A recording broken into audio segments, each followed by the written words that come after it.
baixar o volume todo, cara.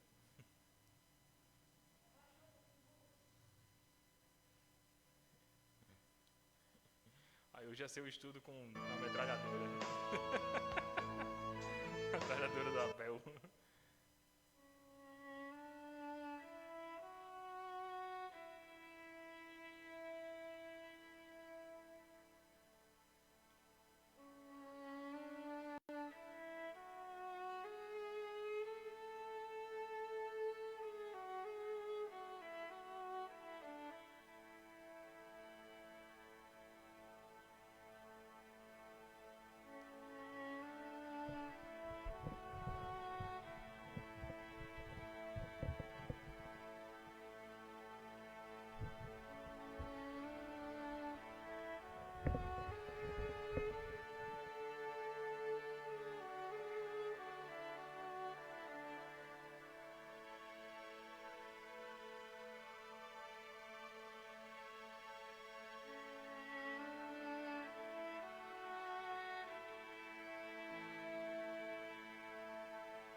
Boa tarde, meus amados irmãos. Saudamos a todos com a graça e a paz do nosso Senhor e Salvador, Jesus Cristo.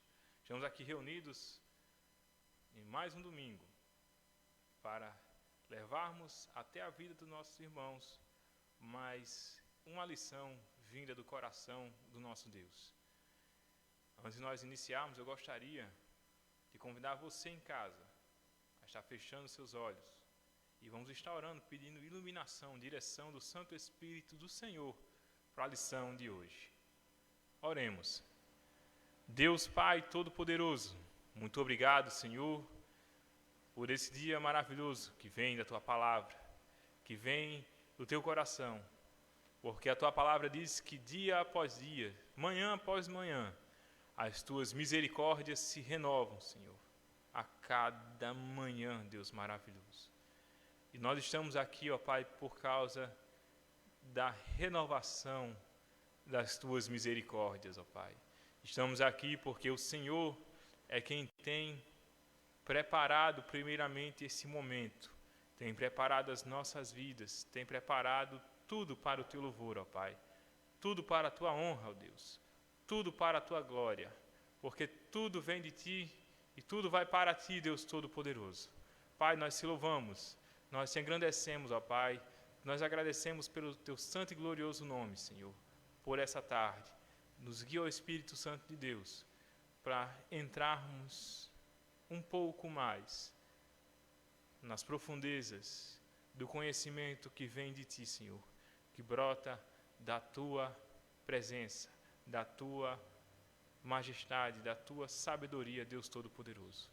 Louvado seja o Teu nome, em nome do Teu Filho amado Jesus. Amém. Irmãos, antes de nós iniciarmos a lição, gostaria de ler com você, aí na sua casa, o Salmo de número 100.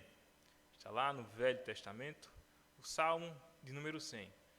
Se você não está com a sua Bíblia na mão, você pode procurá-la, ou se você está com o celular, pode usar o aplicativo.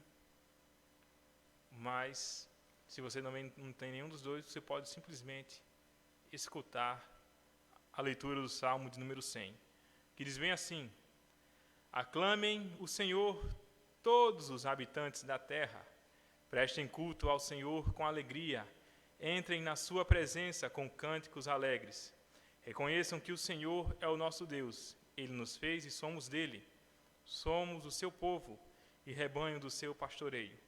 Entrem por suas portas com ações de graças e em seus átrios com louvor.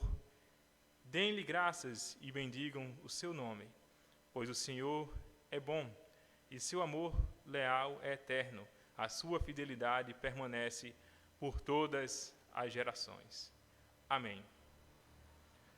Irmãos, nós estamos aqui reunidos na Congregação Batista Esperança.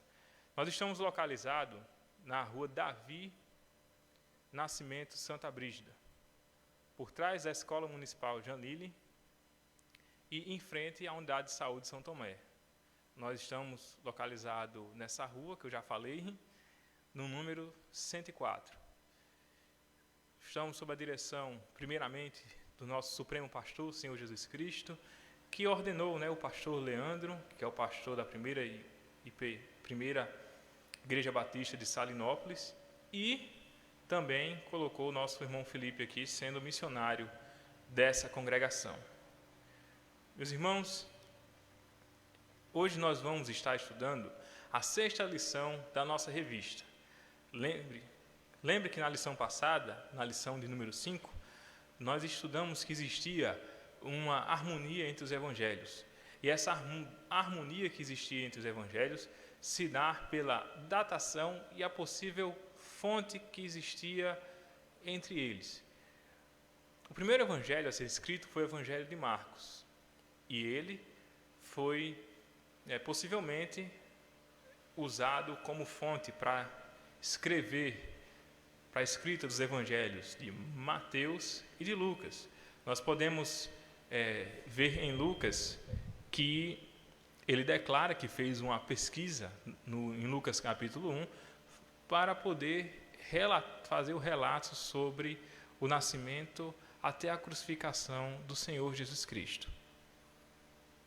Hoje, nós não vamos mais estar estudando sobre essa relação entre os evangelhos de maneira como nós estudamos antes. Como, por exemplo, nós vimos que João é o único evangelho em que não existe, onde há uma narrativa diferente dos outros evangelhos. Então, nós encontramos que Mateus, Marcos e Lucas, eles são chamados de evangelhos sinóticos porque tem um conjunto de histórias que se envolvem, que estão entrelaçadas, que estão repetidas nos outros livros. E a gente vê que Marcos, por exemplo, possui 93% dessas histórias repetidas nos outros evangelhos. Então, hoje, nós vamos estudar o Evangelho de Mateus. Então, nós temos alguns objetivos. O primeiro objetivo é sobre o que nós queremos saber. Nós queremos identificar as especificações do Evangelho de Mateus, ou seja, o que é que o Evangelho de Mateus tem de específico, possui de particular, possui de único, que está presente apenas nele. Depois, nós precisamos encontrar quais são os temas no Evangelho de Mateus que são ensinados por Jesus. Também nós vamos, com o nosso objetivo, apreciar a importância de toda a Bíblia para provar quem é Jesus, tanto no Novo Testamento como no Antigo Testamento. Depois de tomar esse conhecimento, depois de apreciar a importância dos ensinamentos do Senhor Jesus Cristo, nós temos que tomar também como objetivo da nossa lição uma forma de agir. Não basta apenas conhecer. Lembre-se que nossos estudos eles são baseados nessa dupla, que é conhecer e agir, ou saber e agir. Então, conhecendo, nós agimos. Sabendo, nós tomamos atitudes baseados naquilo que conhecemos da palavra de Deus. Então, nós vamos usar aí esses ensinamentos do Senhor Jesus Cristo e aplicá-los na nossa vida. Amém? Você pode dizer amém, pelo menos por pensamento aí na sua casa. Eu não, ou por a sua boca, eu não vou escutar. Mas pela fé, acredito que os irmãos também concordam comigo e dizem amém juntamente. Eu gostaria, irmãos, de chamar você primeiro para refletir sobre um tema que não refletir sobre esse tema ao longo da lição toda, mas apenas nessa parte inicial sobre a propaganda de cigarros. Você já parou para pensar no seguinte, que quando você liga agora a sua televisão, não existe mais propaganda de cigarro? Você já percebeu que as propagandas de cigarro acabaram? Elas não passam mais na televisão? No ano 2000, saiu uma lei que exterminou a propaganda de cigarro aqui no Brasil. Mas antes dos anos 2000, as propagandas de cigarro passavam diariamente nos meios de propaganda. E no ano de 1988, foi decretado, foi colocado um aviso do Ministério da Saúde, que em toda propaganda de cigarro deveria aparecer a seguinte mensagem: o Ministério da Saúde adverte, fumar é prejudicial à saúde. Isso estava tanto nas propagandas quanto nas embalagens de cigarro. Isso significa, irmão, isso quer dizer para a gente também que antes disso não existia essa propaganda, não existia a conscientização de que o cigarro ele faz mal à saúde. Talvez alguém que fosse fumante, fazia parte de uma família de pessoas que não eram fumantes. E alguns de seus parentes poderiam, por exemplo, estar dando conselhos do tipo: olha, pare de fumar, faz mal à saúde. Mas qual é a diferença, por exemplo, de uma pessoa que é particular de outra falar que faz mal à saúde, para o Ministério da Saúde advertir sobre os malefícios do cigarro? Irmãos, a resposta é a autoridade. É também baseado na autoridade que nós vamos ver sobre a vida do Senhor Jesus. E principalmente para os judeus ou os cristãos judeus. Por quê? Porque nós vamos usar a autoridade aí do Antigo Testamento. Nós vamos ver que o Evangelho de Mateus ele está muito conectado com as lições do Antigo Testamento, naquilo que faz uma ponte do Antigo para a vida de Jesus Cristo no Evangelho de Mateus. Por que é tão importante, é mais importante, essa autoridade é maior assim para um judeu? Porque o judeu, ele acredita na Torá, na lei, e também acredita nos profetas, mesmo que não acredite não acredita nos livros do Novo Testamento, não para ver o Senhor Jesus Cristo como Deus, como Verbo que se fez carne, como está escrito lá em João capítulo 1, verso número 1. Então, o Evangelho de Mateus não foi o primeiro livro a ser escrito, mas é o livro que nós vamos dar o nosso ponto de partida. Porque é o primeiro, que está na sua Bíblia, na minha também, do Novo Testamento, e porque ele possui essa conexão do Antigo Testamento com o Novo Testamento. O Evangelho de Mateus, ele enfatiza aí o Senhor Jesus como o rei Messias. Tem um pensador chamado William Berkeley, que diz bem assim, os pensamentos dele, que ele diz que quando nós lemos Mateus, nós nos voltamos para o livro que pode muito bem ser considerado um excepcional documento individual da fé cristã, pois nele temos o relato mais completo e mais sistemático da vida e dos ensinos de Jesus. Isso, irmão, acontece porque Mateus ele apresentou os ensinos de Jesus de uma maneira temática. Isso quer dizer o quê? Separados de acordo com temas específicos. Nós podemos ver um panorama do Evangelho de Mateus. Nós vamos destacar algumas informações básicas, né? Nós não vamos nos aprofundar nesse tema, mas nós vamos trazer uma visão panorâmica sobre o Evangelho de Mateus. Algumas informações básicas é que nós podemos classificá-los segundo o grupo. Ele se encaixa aí no grupo dos evangelhos sinóticos, que fazem parte também Marcos e Lucas. Primeiro, o autor. Depois nós temos o autor.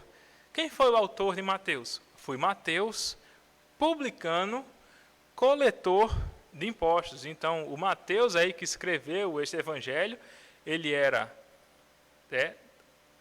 publicano e também tinha como profissão ser coletor de impostos. Não, era uma pessoa que você desejasse que batesse a sua porta. A data do escrito do Evangelho aconteceu entre 60 e 70 depois de Cristo. E o local foi em Antioquia da Síria. E qual era o público-alvo do Evangelho de Mateus? Eram judeus cristãos. Judeus que tinham deixado o judaísmo, mas usavam ainda como base, e tinham aceitado o Senhor Jesus como Senhor e Salvador. Você pode ver aí que nós temos como texto base o Evangelho de Mateus, no capítulo de número 28, do verso 18 ao verso 30. E eu gostaria de fazer essa leitura juntamente com os irmãos, e eu peço que você possa abrir a sua Bíblia na sua casa, em Mateus capítulo 28, do verso 18 ao verso número 20.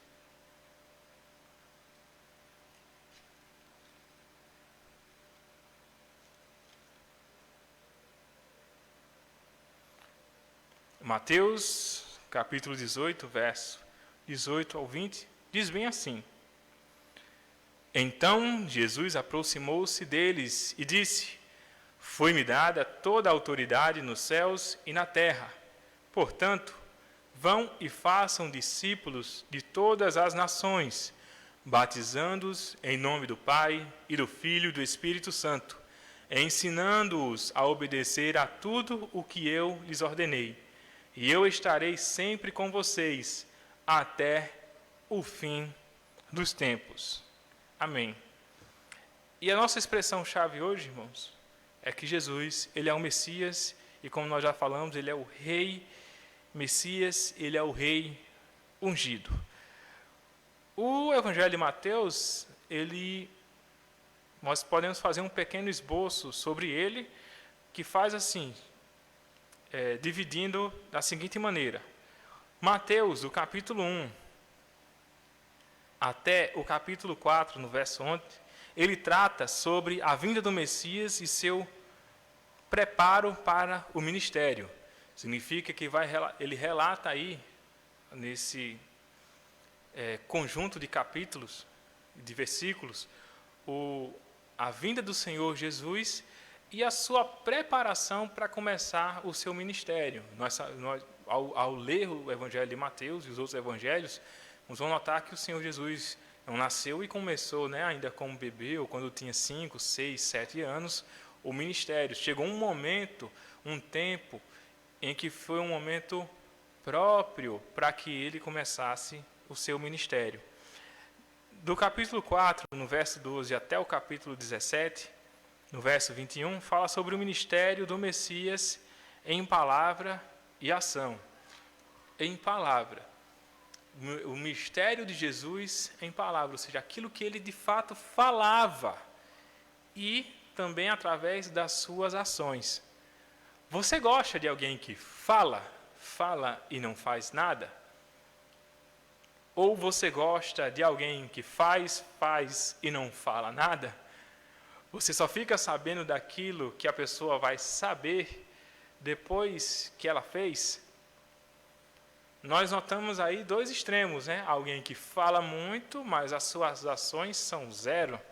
E alguém que não fala nada, mas as suas ações estão assim, sempre no topo. Eu vi uma propaganda na televisão, né, com uma escultura grega bem famosa, principalmente naqueles cursos, né, o Telecurso 2000, quando chega o momento da revisão da aula, e diz assim, vamos pensar um pouco. E tem uma pessoa, um homem, né, sentado, com a mão no queixo, cabeça baixa, pensando. E repetiram essa mesma imagem, só que com um banco onde ele estava sentado vazio e com as marcas da pegada. E para o título do primeiro, né, que estava com a mão no queixo, estava escrito o pensador, e para o título daquele que foi fazer, né, que estavam só com as marcas ao longo do caminho e o assento vazio, estava o título o fazedor, né? Então, nós não podemos ser apenas, nós temos que imitar Jesus, não podemos ser apenas pensadores, faladores, nem estarmos no outro extremo, que é de só fazer. Porque se nós apenas fizermos e tomarmos atitudes sem o conhecimento, sem planejar, sem colocar diante da palavra de Deus, sem falar com o Senhor e falar também para as outras pessoas que podem estar envolvidas nesse ministério, em algum projeto, então acaba que aquele que é o fazedor vai fazer tudo sozinho, e aquele que também fala muito, ele tem que sair da sua zona de conforto para não apenas falar que vai fazer, mas fazer também, porque aquele que fala muito e não faz muito pouco ou não faz nada, ele acaba entrando em descrédito dos seus ouvintes. Ou seja, ninguém vai acreditar nele. Então, nós não podemos estar nesses dois extremos. Nós temos que ser assim como Jesus, para as nossas vidas e o nosso ministério. Nós temos que ser pessoas de palavras, sim, e temos que ser pessoas que tomam atitudes, pessoas de ação.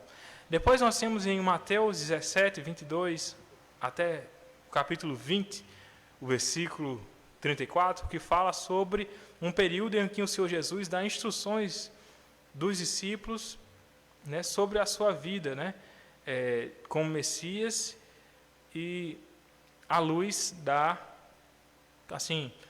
do que vai acontecer com ele, né, que ele vai ser levado à cruz e vai ter que morrer por nossos pecados.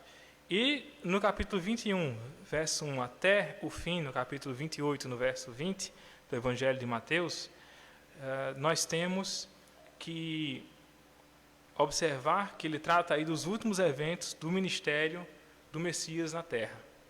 Esse é um pequeno esboço do que existe, do conteúdo que existe no Evangelho de Mateus. No Evangelho de Mateus nós podemos destacar um terceiro ponto dessa visão panorâmica que nós estamos dando, que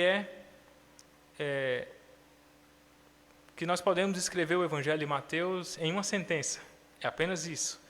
Que ele mostra o Senhor Jesus agindo na história como o rei e que apresenta os ensinamentos do próprio mestre aplicando ao contexto judaico.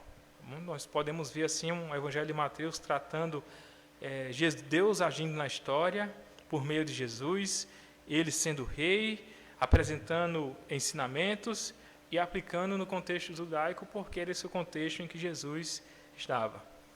Terminando essa visão panorâmica do Evangelho de Mateus, nós podemos ir para abordar alguns temas de destaque nesse Evangelho. O primeiro tema de destaque, irmãos, que eu quero falar para os irmãos nessa tarde, é o Evangelho dos Sermões. Bom, o Evangelho aqui dos Sermões do Senhor Jesus Cristo, os sermões, eles foram divididos em atividades, tipo de sermão, e uma palavra que vai soar estranho para os irmãos nesse momento, mas eu tenho que falar e explicar o que significa essa palavra. São os colofões. Um colofão, irmãos, é uma palavra, uma frase que se encontra no final de cada um dos sermões, dos tipos de atividade que o Senhor Jesus estava fazendo. Ou seja, talvez os tipos de sermões mais populares que existam são o Sermão do Monte. Ao terminar o Sermão do Monte, existe uma palavra, uma frase-chave que termina esse sermão. Essa palavra, essa frase é a seguinte: quando Jesus acabou. Ou, por exemplo, a gente pode encontrar também tendo acabado Jesus, ou tendo Jesus proferido. Outro exemplo é concluindo Jesus, e outro exemplo ainda é tendo Jesus acabado. Tudo isso aí são exemplos de colofões. É quando diz que tudo, enfim, terminou ali do sermão e das ações que Jesus estava fazendo dentro de um determinado tema, um tipo de sermão. Então, nós podemos encontrar, irmãos, no Sermão do Monte, que está lá em Mateus, mais ou menos 5-7, que ele termina assim: quando Jesus acabou. Vocês podem conferir lá em Mateus 7, capítulo 7, verso de número 28. Depois, vocês podem conferir também que existe a comissão da igreja. E ele termina lá em Mateus 11:1, falando, tendo acabado Jesus. Nós temos também as 7 parábolas, que termina em Mateus 13, está lá em Mateus capítulo 13, no último versículo desse texto, que fala, tendo Jesus proferido. Conduta da igreja é outro conjunto de sermões que Jesus estava ensinando sobre a conduta da igreja, que termina com um colofão concluindo Jesus. E tem um conjunto de sermões em que Jesus fala das últimas coisas. E ele termina lá em Mateus 26, verso 1, tendo Jesus acabado. O segundo ponto, irmãos, sobre alguns temas que nós estamos colocando em destaque, é o Evangelho do Rei. Quando nós falamos de um Evangelho de um Rei, um rei nós associamos com o reino. O reino que Jesus está trazendo aí é o reino dos céus. E quando ele fala, deixa registrar, quando Mateus registra nesse evangelho as palavras como reino e reino dos céus, eles trazem para a gente um registro importante sobre a vida de Jesus e sobre esse tema específico para as nossas vidas. Por exemplo, o Senhor Jesus, no Evangelho de Mateus, ele é reconhecido como rei, ele é reconhecido como Messias, e ele é visto também como o filho de Davi. E aí, como um rei tem o seu reino, ele vai habitar na Jerusalém, que é a grande cidade do rei, que é a cidade santa, e o reino de Deus refere-se à soberania de Deus sobre a criação e sobre todas as coisas. Então, o Evangelho de Mateus trata o Senhor Jesus aí como um rei e como sacerdote. Talvez vocês lembrem agora do texto que está lá em Isaías capítulo 9, no verso de número 6, que fala que um menino foi dado, um filho foi nascido, e o seu nome será Maravilhoso, Conselheiro, Deus Forte, Pai da Eternidade, Príncipe da Paz. E fala que sobre os seus ombros, né, está uma grande responsabilidade sobre os ombros desse Rei maravilhoso, que é o Senhor Jesus. Depois o Senhor Jesus, terceiro tópico desse tema é que ele trata de um evangelho para a sua igreja. Quando eu digo assim, o evangelho para a sua igreja, não é um evangelho à parte. Todo evangelho é o evangelho do Senhor Jesus. Mas ele traz ensinamentos específicos para a sua igreja. E é no evangelho, você sabia que é no evangelho de Mateus que aparece essa expressão assim, chamado igreja? Está lá em Mateus 16, 18 e Mateus 18, 17. Então, nesses textos, Jesus está trazendo para a gente uma ideia da igreja como um aspecto futuro. E são nesses textos que identificam a igreja como o corpo do Senhor Jesus Cristo. Saiba que você faz parte do corpo do Senhor Jesus Cristo. Você não pode se ver de maneira alguma desvinculado do Senhor Jesus Cristo. Você faz parte do corpo, você faz parte da igreja. E a Bíblia identifica a igreja como um edifício que está sendo construído e que se autoconstrói, e também como um organismo vivo que cresce. E ele está ligado pelo auxílio de todas as juntas e cresce para o fortalecimento e edificação da própria igreja. Depois nós vemos aqui uma quarta lição desses temas que nós estamos abordando, que fala sobre a autoridade messiânica. Irmãos, nós lemos no texto, nosso texto base diz que toda a autoridade foi dada ao Senhor Jesus, tanto no céu como na terra. A autoridade não foi dada a mim, a autoridade não foi dada a você, glória a Deus por isso. A autoridade foi dada ao nosso Senhor Jesus, porque só Ele, irmãos, tem em si condições necessárias de honrar o nome do nosso Deus. Nós não temos, irmãos, sem a ajuda de Deus, nós não temos condições de honrá-lo plenamente. É apenas com o Senhor Jesus, o Senhor Jesus em que Deus é glorificado plenamente em sua vida. Então, toda a autoridade de Messias é dada ao Senhor Jesus. Toda a autoridade de rei é dada ao Senhor Jesus. E isso não é feito de qualquer maneira. Tem um propósito, o propósito da salvação.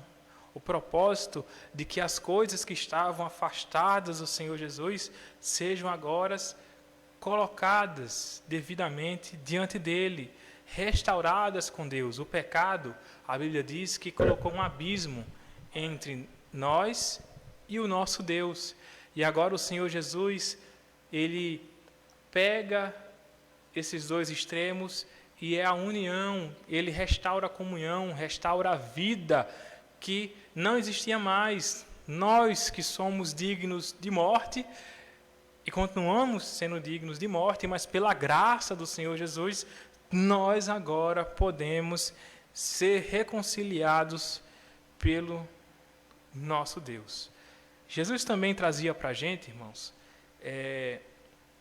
uma forma de ensino, e uma forma de ensino de maneira que fique marcado na nossa mente.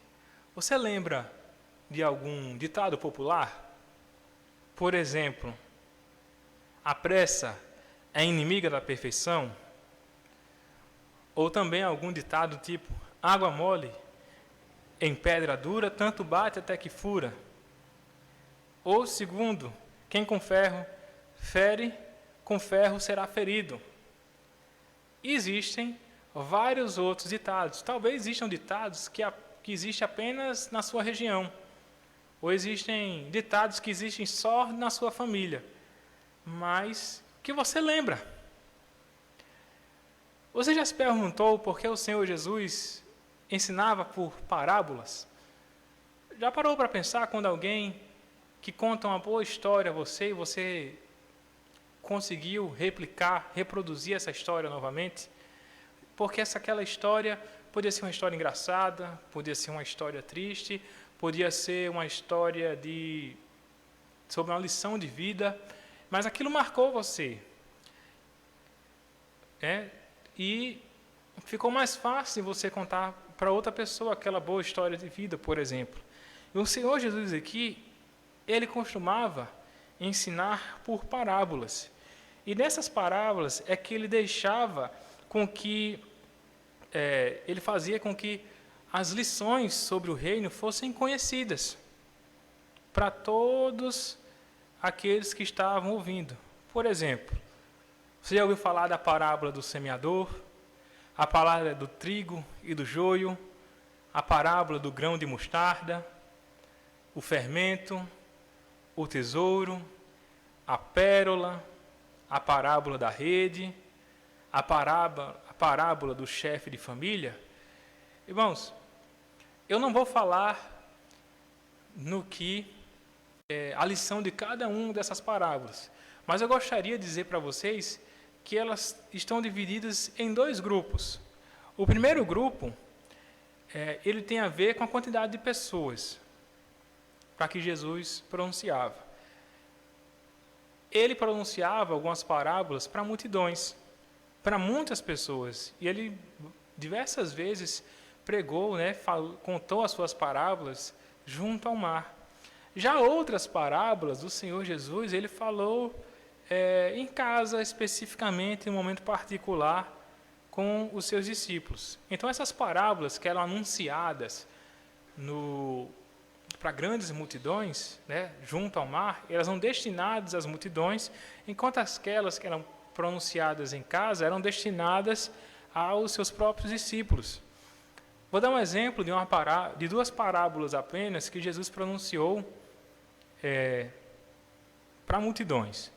Por exemplo, a parábola do semeador, que está lá em Mateus capítulo 13, verso 13 e 8, ou também está lá no capítulo 18, no verso do número 23.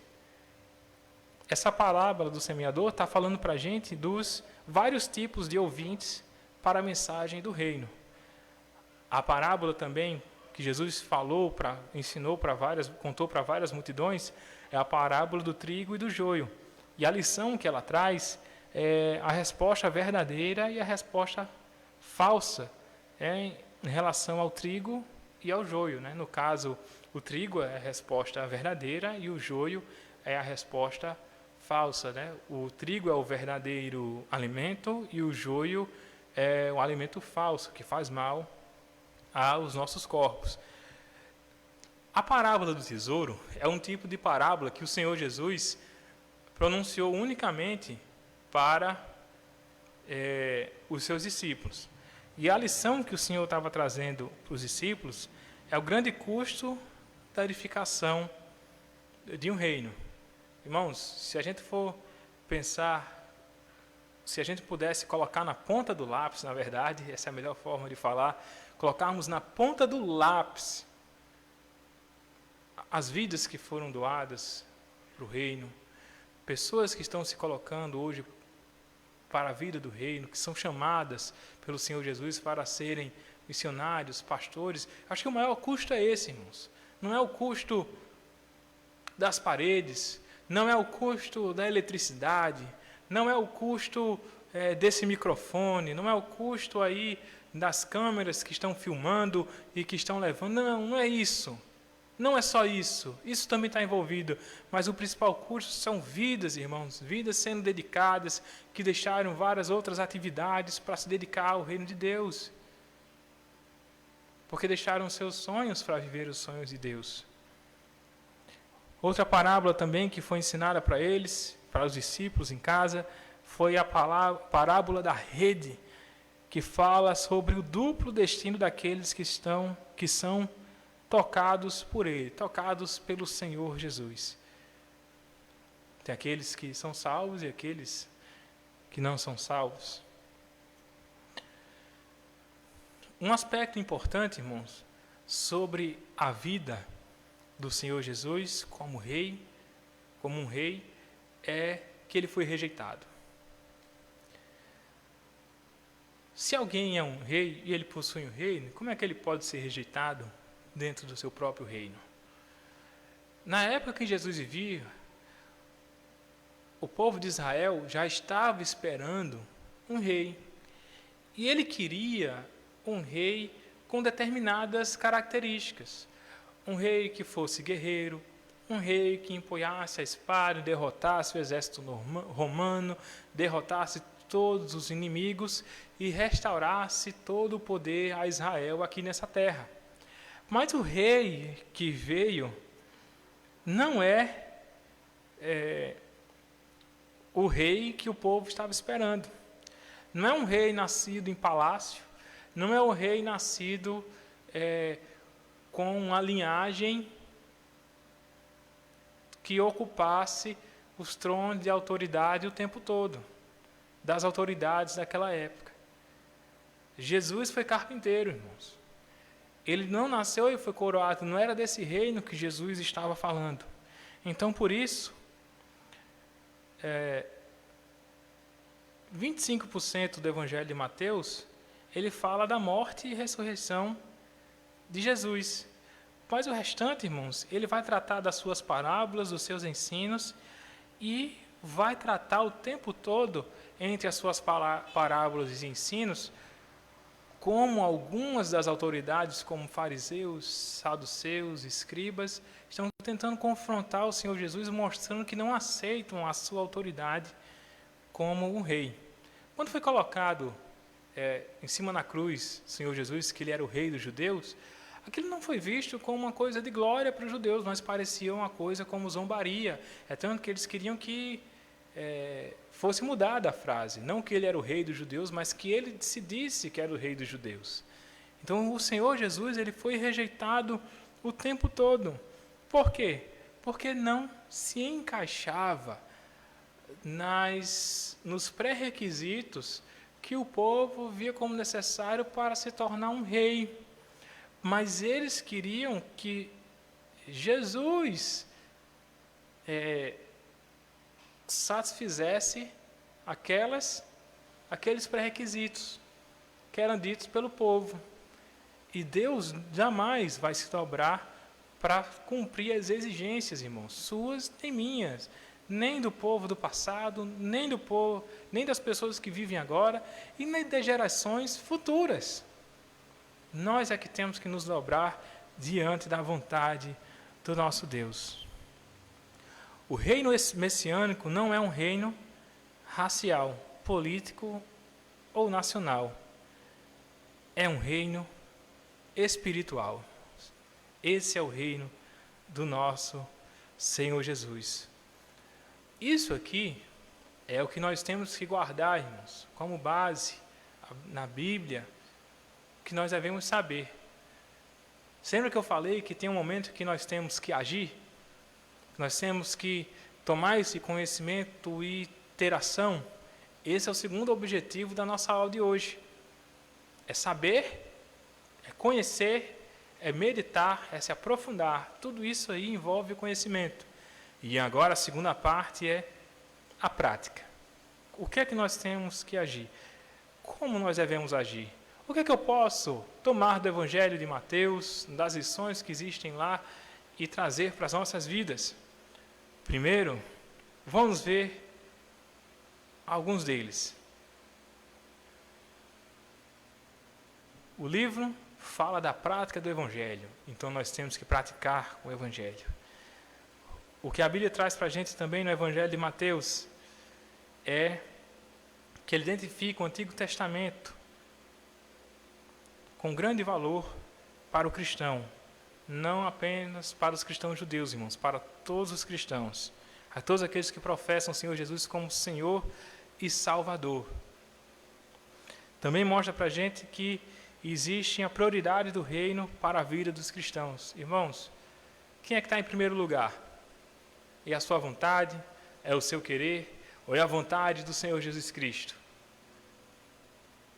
O que é que está em primeiro lugar? temos que colocar o reino de Deus e a sua justiça em primeiro lugar da nossa busca diária, da nossa busca cotidiana, daquilo que nós temos para o Senhor. Temos que reservar momentos para falar com Deus, para lermos a sua palavra, para nos dedicarmos a Ele, para orarmos pelos nossos irmãos. Esse é um momento em que nós não podemos fazer visitas aos irmãos com a liberdade que tínhamos antes, por causa do confinamento que estamos enfrentando, mas nós podemos ligar para eles, nós podemos falar no WhatsApp, nós podemos orar mesmo assim, nós podemos visitar os nossos irmãos via redes sociais, irmãos, e temos que usar isso, porque isso faz parte do Evangelho do Senhor Jesus Cristo.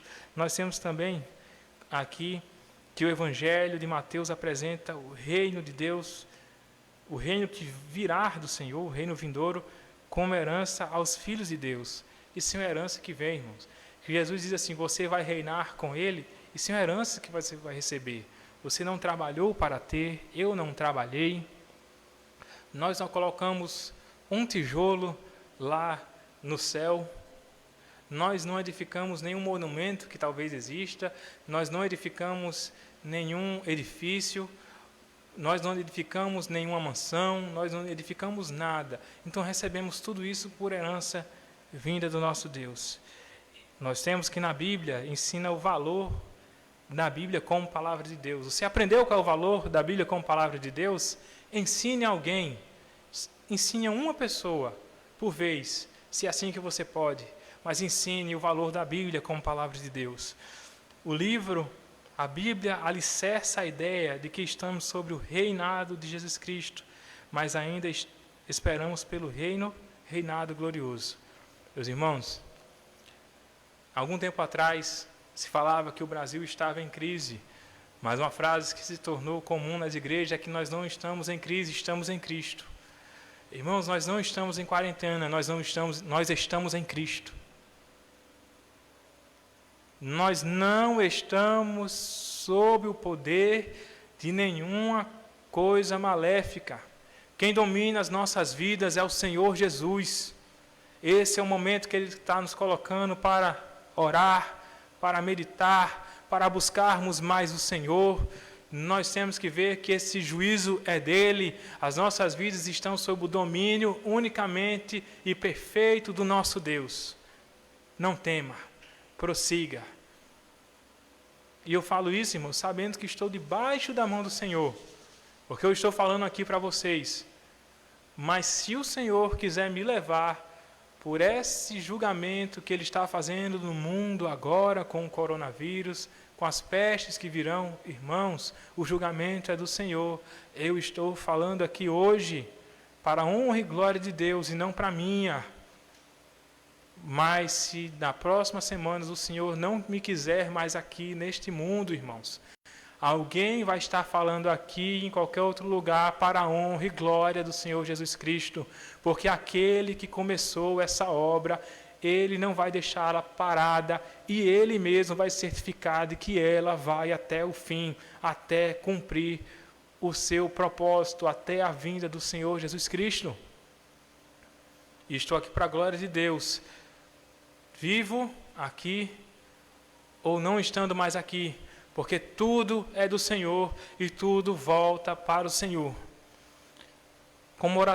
Para nós terminarmos, irmãos, eu gostaria de ler uma frase de um indiano chamado Gandhi, né? Vocês conheçam, chamado de Mahatma Gandhi. Mahatma é um título, né, que deram para ele, que significa algo que é glorioso, grandioso.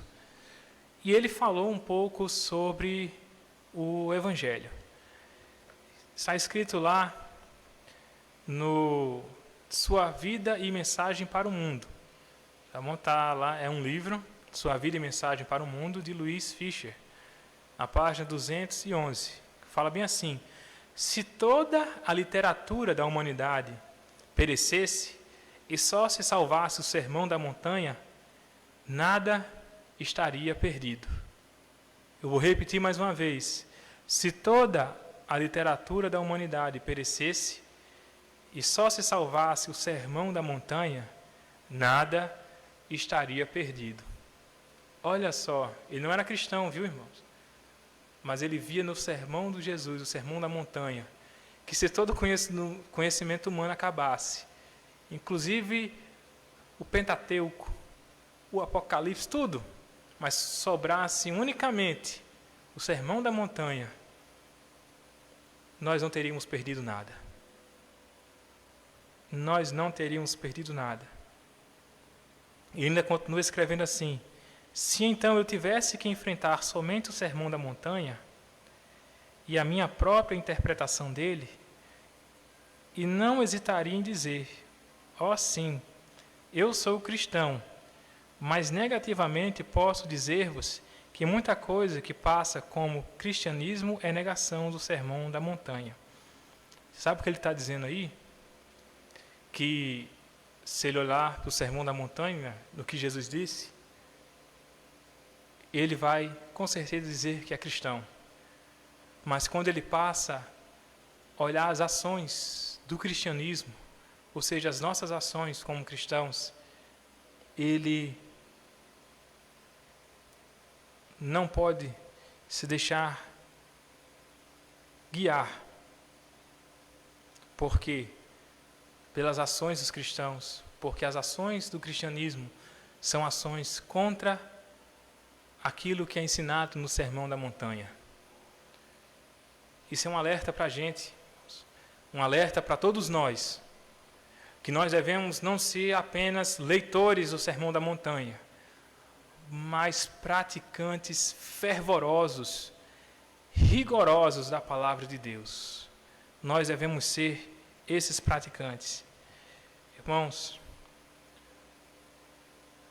o Evangelho de Mateus, para nós concluirmos, foi escrito por Mateus, publicano, por Mateus, coletor de impostos, foi escrito por Mateus, convertido ao Senhor Jesus, irmãos.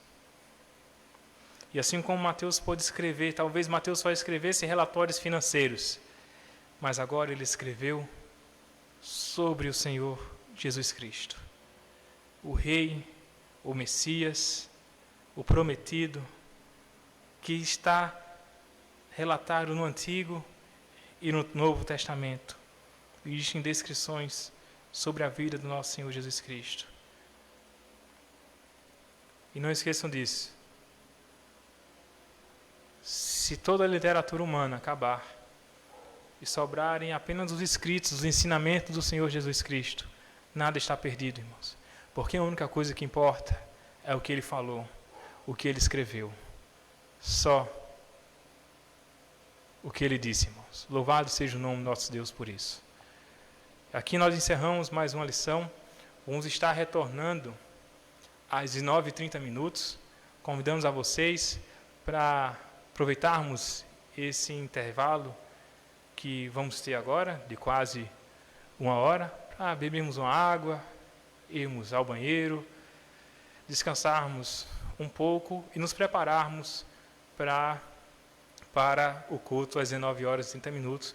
Você está convidado, convide outras pessoas, aquelas pessoas que assistem, continue assistindo, aquelas pessoas que deixaram de assistir, mande um convite para elas, convide outras pessoas também para escutarem a mensagem do nosso Senhor, nosso Deus.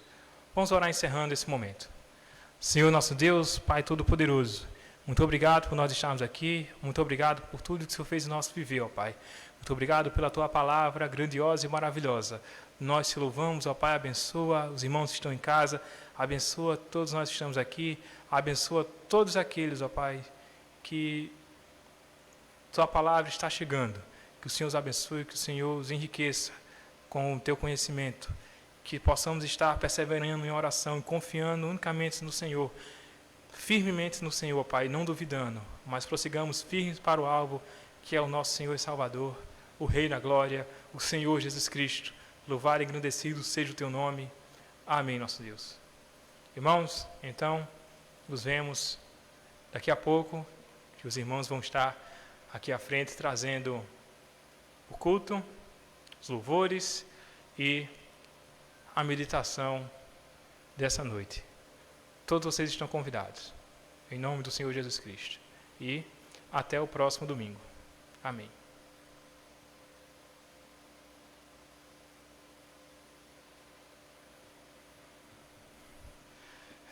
Sempre